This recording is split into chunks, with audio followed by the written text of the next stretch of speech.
Skok v Krko skupaj s Smrečico. Potop kljub izkušenosti potapljačev ni bil mačji kašelj. Vsi potapljači imajo specialno za nočni potop, malo starejši potapljači, pa kljub temu v bistvu zaradi toka, ki je malo močnejši zdaj, je tudi 2 odnesla. Uspela sta se vrniti in se pridružiti ostalim 7, ki so medtem že takole krasili Smrečico v Krki.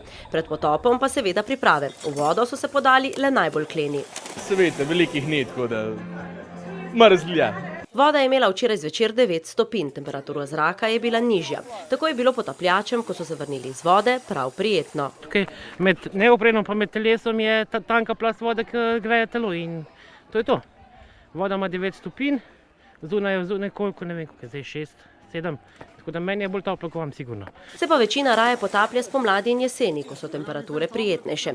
Potapljačica Julijana se je pred kratkim vrnila z Maldivov, kjer je imela voda 29 stopinj.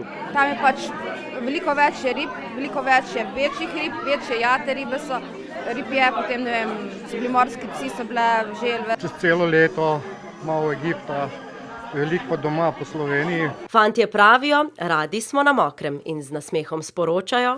Vsi potapljači damo okej. Odlično je bilo.